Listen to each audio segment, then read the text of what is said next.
स्वागत है आप सभी का। आप देख रहे हैं कहानी कुर्सी की। बात करते हैं कोलकाता के आरजी कर मेडिकल कॉलेज के अंदर 31 साल की एक डॉक्टर के कैसे जघन्य बलात्कार उसके बाद हत्याकांड हुआ और उसके बाद से लगातार सरकार के ऊपर सवाल खड़े किए जा रहे हैं। इसमें कुछ अपडेट आज का मैं आपको सबसे पहले बता देता हूं। कॉलेज के पूर्व प्रिंसिपल से लगातार पूछताछ हो रही है और कोलकाता में आज भी करीब 3.5 घंटे से सीबीआई प्रिंसिपल से पूछताछ कर रही है। पूर्व प्रिंसिपल से लगातार चौथे दिन संदीप घोष से सवाल जवाब किए जा रहे हैं और 50 से ज्यादा घंटे की पूछताछ इस शख्स से हो चुकी है। सबसे पहले यही प्रिंसिपल जो है सवालों के घेरे में आया था, क्योंकि कॉलेज की तरफ से, अस्पताल की तरफ से पीड़िता के परिवार वालों को कहा गया था कि आपकी बेटी ने खुदकुशी कर ली है।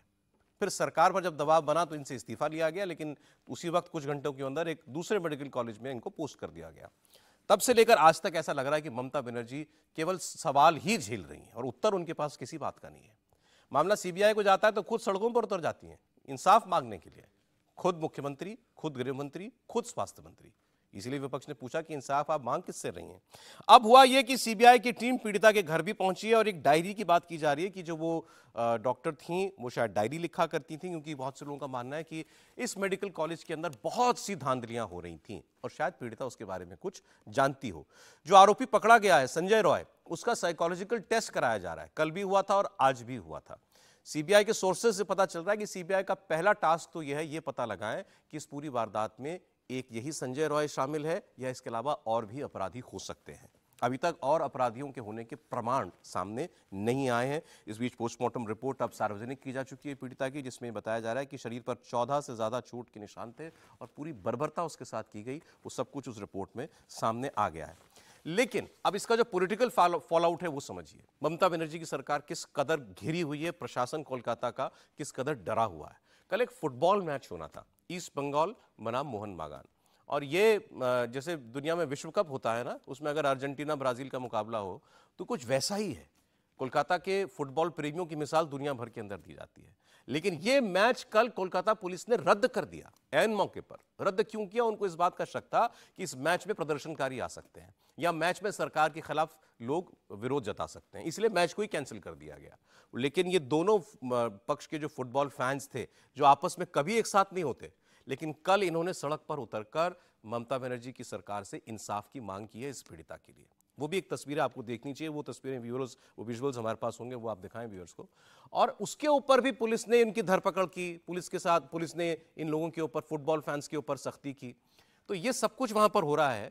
इस बीच मैं आपको बताऊं कि सुखेंदु शेखर रॉय, ये राज्यसभा सांसद हैं ममता बनर्जी की पार्टी के। इन्होंने एक्स पर पोस्ट करके लिखा कि सीबीआई को आरजी कॉलेज के पूर्व प्रिंसिपल और कोलकाता के पुलिस कमिश्नर को हिरासत में लेकर पूछताछ करनी चाहिए, तभी सच सामने आएगा। उसके बाद उन्होंने बहुत सारे और सवाल उठाए थे कि उस कमरे की जहां पर यह वारदात हुई दीवार क्यों तोड़ी, किसने तोड़ी। उन्होंने ये भी कहा था कि वहां पर वो जो स्निफर डॉग्स थे उनको क्यों 3 दिन के बाद भेजा गया, पहले क्यों नहीं भेजा गया। इसी एक लाइन को पुलिस ने पकड़ लिया कि आपने गलत बयानी की है कि हमने स्निफर डॉग्स को लेट भेजा। और इस बहाने आप सोचिए, टीएमसी के राज्यसभा सांसद को थाने बुला करके उनसे पूछताछ करने का नोटिस दे दिया गया। वो गए नहीं।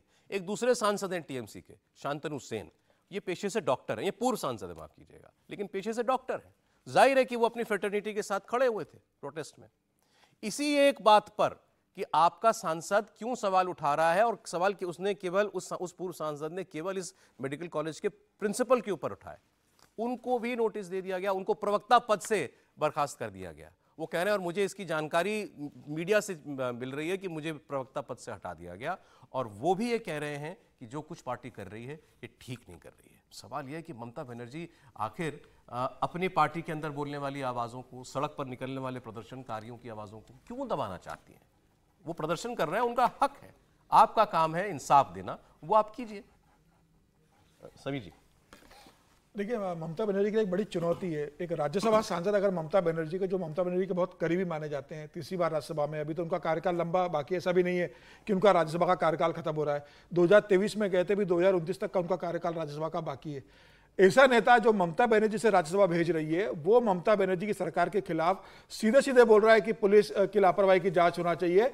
ये बताता है कमिश्नर से पूछताछ करो, होना चाहिए कमिश्नर से पूछताछ। जो कमिश्नर है वहां पर इस समय गोयल, विनीत गोयल, वो लगातार अपना काम छोड़कर ये कोशिश कर रहे हैं कि किस तरीके से टीएमसी के कार्यकर्ताओं को बचाया जाए, किस तरीके से बताया जाए कि इसके अंदर राजनीतिक दल कार्यकर्ता शामिल हो रहे हैं। मुझे ऐसा लग रहा है कि ममता बनर्जी के पास राज्य सरकार का चलाने का पूर्ण बहुमत है, लेकिन ममता बनर्जी ने अब जनता का भरोसा पूरी तरीके खो दिया है। और जिस तरीके से पूरे बंगाल के अंदर, देश में तो हो ही रहे आंदोलन, बंगाल में जिस तरीके से जनता जमीन पर उतर रही है वो किसी पॉलिटिकल पार्टी से मोटिवेटेड नहीं है, वो आम जनता सड़क पर उतर रही है। और यही ममता बनर्जी का डर है कि पहली बार ममता बनर्जी के शासन में आम जनता सड़क पर उतर के ममता बनर्जी से नाराजगी दिखा रही है। और यही डर उस राज्यसभा सांसद ने बताया है ममता बनर्जी को कि आप इस मामले में कार्रवाई कीजिए। और ममता बनर्जी एक अपडेट दे दूं सर, ये जिनकी बात आप कर रहे हैं सुखेंदु शेखर राव, राज्यसभा सांसद, इनको डर है कि मुझे कोलकाता पुलिस गिरफ्तार ना कर ले, उसके खिलाफ हाईकोर्ट पहुंच गए। उनको नोटिस दिया, सांसद टीएमसी का हाईकोर्ट नोटिस दिया गया सरकार मुझे गिरफ्तार कर, क्योंकि वो सरकार के खिलाफ बोल रहा है। मतलब विपक्ष का बोलेगा तो वो जेल में जाएगा। आपका पार्टी का भी अगर कोई न्याय की बात करेगा, सरकार पे उंगली उठाएगा, तो अपने नेताओं को भेजोगे। ये बता रहा है कि बंगाल के ममता बनर्जी का शासन कैसे तानाशाहीपूर्ण शासन चला रही है, किस अराजकता की स्थिति में बंगाल चला गया है। मुझे लग रहा है कि अब केंद्र सरकार को सोचना चाहिए कि इतनी बुरी स्थिति जब बंगाल चला गया है तो वहां कम से कम राष्ट्रपति शासन लगाने का दुस्साहस केंद्र सरकार करे। हालांकि ये कहा जाएगा कि मोदी सरकार अधिकारों का गलत इस्तेमाल कर रही है, लेकिन बंगाल इस स्थिति में पहुंच गया है कि वहां राष्ट्रपति शासन लगे और फिर चुनाव कराओ 6 महीने के बाद। ममता बनर्जी की 50 सीटें भी नहीं आएगी जिस तरीके से वहां शासन चल रहा है। पूरा गुंडागर्दी संदेश खाली में इस तरह से घटना घटी, एक महिला के साथ जिस बर्बरतापूर्ण हुआ है। और ममता बनर्जी तो खुद गृह मंत्री है, स्वास्थ्य विभाग उसके पास है, महिला मुख्यमंत्री है, अपनी पार्टी के सुप्रीमो है, उसके बाद जिस तरीके से वो एक आपको लगता है ममता बनर्जी जनाधार खो चुकी हैं? आप अभी कह रहे हैं बिल्कुल चुनाव हो जाए तो बिल्कुल 50 सीट नहीं आएगी। बिल्कुल ममता बनर्जी का पूरा सम्मान चला गया है, ममता बनर्जी का पूरा जनाधार चला गया है। और आम जनता इस समय बंगाल की ममता बनर्जी के खिलाफ है। अगर ममता बनर्जी इस समय चुनाव में जाएगी तो ममता बनर्जी को 100 सीटें जीतने में मुश्किल होगी। एक बात हुई, वो आप मतलब समीर जी को ऐसा लगता है, लेकिन जनता को इतना तो लगता ही होगा ना भाई, इतनी हाई हैंडेडनेस किस लिए आप इतनी जबरदस्ती कर रहे हो? देवेंद्र। बिल्कुल सर, अब और पार्टी के भीतर के डायनामिक्स को देखें तो सुखेंदु शेखर राय ममता बनर्जी के बेहद भरोसेमंद नेताओं में से रहे हैं। और ऐसा बिल्कुल नहीं है कि पार्टी से वो अलग होना चाहते हो या कुछ हो या कोई अलग रास्ता अख्तियार कर रहे हो। सिर्फ और सिर्फ हुआ ये है कि क्योंकि ये इतना जघन्य अपराध है कि उसके चलते उनका सेंटिमेंट हर्ट हुआ होगा। उनको ये लगा होगा कि भाई अभी बहुत ज़रूरी है कि जनता के साथ उस सेंटिमेंट के साथ खड़े रहें। इसके चलते जहाँ जहाँ लूफोस थे उन्होंने बात की। ऐसा बिल्कुल नहीं है कि कहीं बीजेपी के लेवल से उनकी कोई बातचीत चल रही हो या उसके चलते वो बोल रहे हैं, बिल्कुल नहीं। वो टीएमसी में हैं, टीएमसी में ही रहेंगे। लेकिन जो तरीका है पुलिस का, निश्चित तौर पे वो भी हैरान हो रहे होंगे कि ऐसी बात करने के लिए जो कि जनता बार बार उस सवाल को उठा रही थी। आगे सुखेंदु शेखर राय ने जो कहा, किस व्यक्ति के मन में वो सारे सवाल नहीं थे, क्योंकि वो मेंबर ऑफ पार्लियामेंट है, उन्होंने इस बात को कहा। लेकिन उसके चलते अगर पुलिस का नोटिस जा रहा है तो निश्चित तौर पर सुखेंदु के लिए भी बड़ा झटका है। और ममता बनर्जी का काम करने का ये जो तरीका है ये बता रहा है कि इस मामले को शायद घटना के हो जाने के बावजूद जो सीख लेनी चाहिए अभी सीख लेने को तैयार नहीं है। रोहन। सौरभ, मैं सिर्फ 2 बातें यहाँ पे कहना चाहता हूँ कि पिछले 24 घंटे में लड़की के माता पिता और उनके लॉयर ने एक बयान दिया। उन्होंने कहा कि ममता बनर्जी की सरकार में एक रेट कार्ड होता है रेप विक्टिम के लिए। वो रेट कार्ड ये होता है कि आप हर रेप विक्टिम को जाके कॉम्पनसेशन दे दीजिए और उसको चुप करा दीजिए। ये हालत आ चुकी है। जो आप पूछ रहे हैं ना कि ममता बनर्जी की सरकार अगर कल चुनाव करा तो 50 सीटें ना, बिल्कुल 50 सीटें कल क्या, आप 2 साल बाद भी कराएंगे जब चुनाव होंगे, तब भी वो सीटें नहीं आएंगी। लेकिन मैं इस बात से हैरान हूं कि पिछले 48 से 72, आज रक्षाबंधन का दिन है, एक बड़ा धार्मिक त्यौहार है हम लोगों के लिए कि लड़की का जो फेथ होता है वो अपने भाइयों पे होता है। पिछले 48 से 72 घंटे में सिर्फ इस बात पे इनके टीएमसी के स्पोक्सपर्सन डिबेट कर रहे हैं कि क्या वहां पे 100-150 ग्राम का सीमन पाया गया था या नहीं गया था। मैं आपको बता दूं, पोस्टमार्टम की अगर आप रिपोर्ट पढ़ेंगे ना, उसके अंदर आंखों से निकल रहे हैं खून और दोनों स्तन पे वस्त्र उठे हुए हैं, खरोंचे लगी हुई हैं। ये गैंग रेप ही है, ये सिर्फ रेप नहीं था। अगर आप इस पे भी आप सवाल ना उठाएं और इस पे भी आप सीबीआई इंक्वायरी का वेट करें तो कोलकाता पुलिस पे मुझे शर्म आती है कि वो प्रोटेस्टर्स को वहां पे प्रोटेस्ट नहीं करने दे रही थी और इस बात पे टिप्पणियां कर रही थी कि सुसाइड है। आप स्पोक्सपर्सन वाली बात कर रहे हैं, भाई नहीं आओ इस मुद्दे पर बहस पे, चुप तो रह सकते हो अगर किसी का साथ नहीं दे सकते। आप उस स्पोक्सपर्सन की बात कर रहे हैं जो ये पहले पत्रकार होते थे। हमें शर्म आती है कि हमारी ट्राइब से ये पत्रकार थे और वो पत्रकार जो बाकी पत्रकारों को चुप कराने के सवाल ना पूछे इस गिरोने क्राइम पे। सर इसका सर पॉलिटिकल फॉलोआउट समझना चाहता हूं मैं आपसे, ममता बनर्जी को कितना नुकसान हो सकता है इसका? देखिए, किसी भी घटना में पहला कदम क्या होता है? प्रतिक्रिया का होता है, कार्रवाई तो बाद में होती है। प्रतिक्रिया का, और प्रतिक्रिया से राजनीतिक माहौल, जनता का मन बनता है, लोग सोचते हैं कि सरकार कैसे काम कर रही है। अब शुरू से अभी तक जो रिएक्शन देखिए, वो रिएक्शन एक बार भी लगा ही नहीं है कि लोगों की भावनाओं के अनुरूप और जिस ढंग का हीनस क्राइम है उसके अनुरूप सरकार में सोच भी है। प्रतिक्रिया ये बताओ, उसके अनुरूप सोच भी है। तो ये जो प्रतिक्रिया होती है, ये जो सरकार की प्रतिक्रिया है अभी तक, कार्रवाई तो बात का विषय होता है। जो आज पिताजी का बयान है कि हमको तो भोर में फोन आ गया, माताजी उसकी माँ बता रही है, हमको पहले कहा गया कि आपकी बेटी का जो है क्या हो गया है, फिर दूसरी बार हम कहे कि भाई सीरियस है क्या, तो मैं तो असिस्टेंट हूं, फिर मैंने पूछा तो बोला कि आपकी बेटी ने सुसाइड कर लिया।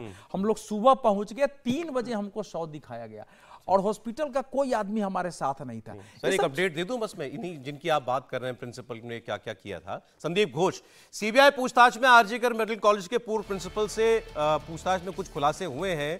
ये कि इनका जब मोबाइल फोन को तलाशा गया, जांच की गई, तो ये पता चला है कि उसमें से कुछ डेटा डिलीट किया है इन्होंने, और इनके बयानों में भी विरोधाभास है। ये चैट्स इनकी जो है महत्वपूर्ण इसलिए हो जाती है कि आखिर ये किससे बात कर रहे थे जब वहां पर महिला डॉक्टर की डेड बॉडी देखी किसी ने। जाहिर है उन्होंने अपने अस्पताल में सर्वोच्च अधिकारियों को बताया होगा, इनको पता चला होगा। उसके बाद ये बयान कैसे दिया गया, ये इंफॉर्मेशन परिवार को कैसे दी गई कि आपकी बेटी ने सुसाइड कर लिया, किसके कहने पर? क्या संदीप घोष ये प्रिंसिपल उस वक्त किसी से डायरेक्शन ले रहे थे, और क्या वही सब डेटा है, वही सब इनकी चैट्स हैं जो इन्होंने डिलीट किए हैं? सर माफिया राज का क्या उदाहरण है? इटली से माफिया शब्द निकला था।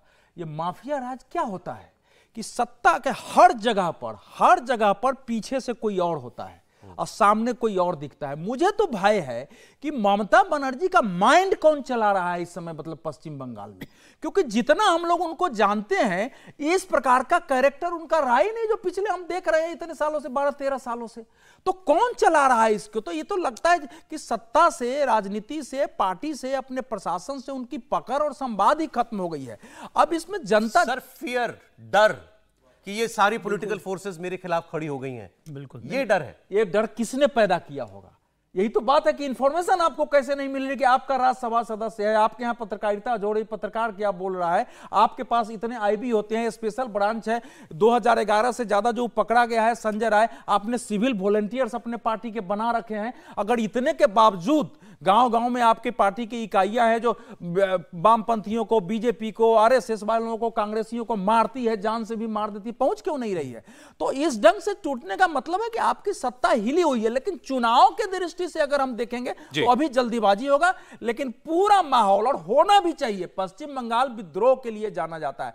ऐसी घटना पर सरकार का संपूर्ण रूप से संवेदनहीन विरोधी और संवेदनशीलता से खड़े हुए लोगों के साथ निर्दयता और क्रूरता पूर्वक व्यवहार, इसमें जनता अगर उनके विरोध में खड़ी नहीं होगी, मानसिकता नहीं बदलेगी, तो पश्चिम बंगाल के लोगों पर एक प्रश्न खड़ा होगा। देवेंद्र, अब ये तो देखिए कुछ लोग कह रहे हैं जो मतलब शायद आहत हैं बहुत ज्यादा, इसलिए समीर जी ने भी कहा कि भाई दुस्साहस करे मोदी सरकार, राष्ट्रपति शासन। सब जानते हैं कि ये होने नहीं जा रहा है, लेकिन कुछ भी ऐसा है जो सरकार, केंद्र सरकार इसमें कर सकती है? नहीं नहीं, बिल्कुल नहीं, दूर दूर तक नहीं। कम से कम राष्ट्रपति शासन या इस तरह की चीज़ों करने का मतलब नहीं है, और इस तरह की घटना पे आप ये कर भी नहीं सकते सौरभ। कल को राष्ट्रपति शासन वहाँ पे हो जाए और उसके बाद क्या रेप नहीं होगा?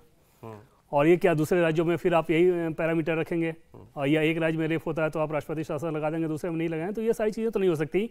जो होना ये चाहिए कि वहाँ के लोग कैसे रिएक्ट कर रहे हैं, कितना ज़्यादा रिएक्शन दे रहे हैं इस घटना को लेकर, उसी दबाव से ये सब चीज़ें ठीक हो सकती हैं, ऐसा यहाँ पर मानना है।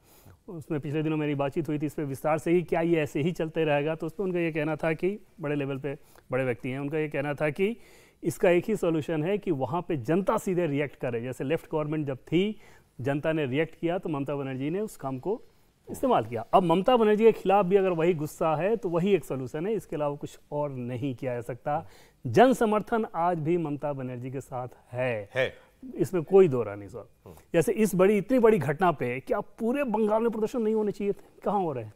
वो डॉक्टर्स कर रहे हैं, ये कर रहे हैं, उसमें तमाम उनके समर्थक ले जाएंगे। दूसरा, जो माइनॉरिटी वोट बैंक उनकी ताकत है, उसको क्या फर्क पड़ता है ऐसी घटनाओं से? वो तो एकदम ममता बनर्जी के साथ ही उनको अपने रहनुमा के तौर पे देखता है। तो इसका सॉल्यूशन कोई और नहीं है सिवाय इस बात के कि बंगाल की जनता जिस तरीके से ममता बनर्जी और उनकी पार्टी, उनका प्रशासन रिएक्ट कर रहा है, पैनिक क्यों है इतना?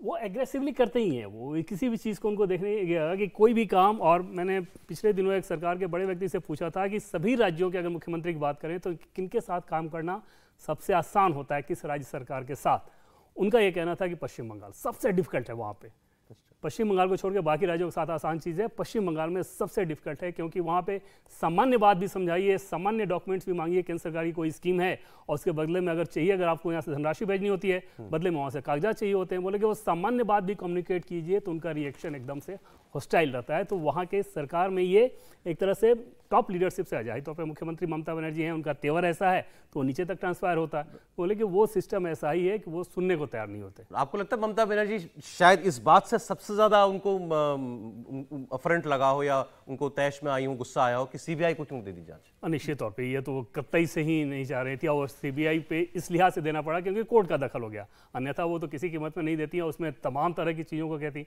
कोर्ट का जबकि ऑब्जर्वेशन है, उस ऑब्जर्वेशन के बाद ममता बनर्जी अगर सड़क पे उतर रही है तो आप समझ सकते हैं कि वो किस प्रकार की पॉलिटिक्स कर रही हैं, क्योंकि वो ऑब्जर्वेशन कोर्ट का जब सीबीआई को दिया गया था, अपने आप में करारा तमाचा था वहाँ की सरकार के ऊपर। लेकिन ममता बनर्जी की पॉलिटिक्स ऐसी है नहीं, वो तो हर चीज़ में हेड ऑन करती है और वहाँ पे अपने समर्थकों को ये बताएंगी कि इस मामले में भी पुलिस कार्रवाई कर रही थी, लेकिन बीजेपी के लोगों ने इसको ऐसे कर दिया। तो अभी सुप्रीम कोर्ट कल सुनवाई करने वाला है, सुप्रीम कोर्ट में कल इसकी सुनवाई होनी है और बहुत सुप्रीम आसान कोर्ट ने नहीं है। संज्ञान लिया कल 3 बेंच की चंद्रचूड़ की नेतृत्व में 3 जज कल सुनवाई करेंगे, तो ममता बनर्जी के लिए कल बहुत तगड़ा झटका भी लगने वाला है। मतलब उसमें उससे देखिए मैं 2 बात, पहला होता है कि पॉलिटिकल रिएक्शन, सामाजिक रिएक्शन, आप संवैधानिक रिएक्शन की बात कर रहे हैं केंद्र, ये तीनों मिला जुला के होगा। देखिए पहली बात है कि केंद्र सरकार को इसमें करना ही चाहिए, लेकिन क्या, हाँ बता रहा हूं, पहले 355 के अंदर तुरंत एक उनसे क्वेश्चनर बना के कि आपके यहाँ ये स्थिति है, उसके बाद एक टीम तुरंत जानी चाहिए वहां, जो ब्यूरोक्रेट्स की है उसमें सभी विभागों का एक टीम जाए, टीम आके उस पर रिपोर्ट देती है, पूरी सभी पक्षों से बात करके एक रिपोर्ट ले, फिर उसके बाद धीरे धीरे तो उस सब से भी एक माहौल बनता है। और बीजेपी की वहां पर यह है कि बीजेपी लोगों के अंदर का डर निकाले, जो डर से लोग सड़कों पर नहीं उतर रहे हैं कि निकलेंगे तो हमको मारा जाएगा, पुलिस हमको हमारे साथ हमको उत्पीड़ित ऐसा आपको लग रहा है जैसे बिल्कुल बिल्कुल इन्होंने कहा, हमारे 2 साथियों ने बोला ममता बनर्जी जनाधार खो चुकी है, नहीं देवेंद्र कह रहे हैं कि ऐसा बिल्कुल नहीं है। 30% मुस्लिम वोट है, सुनिए 30% मुस्लिम वोट है, इनकी अपनी पार्टी के जो कैडर है उनको ही मिला लीजिए तो 38 से 39% वोट है ये। तो इसलिए ममता बनर्जी के इस समय जनाधार खत्म करना, जब तक कोई मुस्लिम वोट काटने वाली पार्टी वहां नहीं खड़ी होती है ना, इसको कहना बिल्कुल इस समय, यही तो उनकी ताकत है। वो जो उतरी थी सड़क पर, उसके केवल ये नहीं था विरोध करना, वो पूरी पार्टी के लिए, समर्थकों के लिए संदेश था कि कोई भी इस कार्यक्रम में इसमें विरोधियों के खिलाफ नहीं जाए, मैं स्वयं विरोधियों के खिलाफ सड़क पर हूं, ताकि एक मैसेज चला जाए कि जगह जगह जहां विरोध हो, मैसेज होता है उनका कि जो विरोध करे उसके सामने विरोध करके उसको कुचलो, इसलिए सड़क पर उतरी थी। और किस लिए उतरी थी? लेकिन सौरभ, उनको किससे चाहिए? तो वो जो भय जब तक दूर नहीं होगा, जनता खड़ी नहीं होगी, पॉलिटिकल बदलाव के लिए वामपंथियों को सबको खड़ा होना पड़ेगा। बिल्कुल सहमत हूं कि ये जो जन सैलाब है ना, यही तय करेगा इस बारी ममता बनर्जी की जो नीचे गिरेगी सरकार। बीजेपी को और सरकार को मुझे लगता नहीं कि कोई, आप देखिए मैं आपको बताऊं, 6 साल पहले ना अकाली दल की जो पंजाब में सरकार थी ना, तो मोगा में एक बड़ा हादसा हुआ कि एक लड़की को उन्हीं की बस की, उन्हीं की ट्रांसपोर्ट कंपनी ऑर्बिट ने नीचे बस के घसीट दिया, कुचल दिया, और उसके साथ मॉलेस्टेशन के भी चार्जेस लगे ड्राइवर के खिलाफ में। सीबीआई ने वही इंक्वायरी करी क्योंकि बादल सरकार की बसेस थी, उनका बिजनेस में इंटरेस्ट था। तो जब उनके ऊपर ये आरोप लगे ना, 2017 में देख लीजिए किस तरीके से वो 10 सीटों पे आके सिमट गए।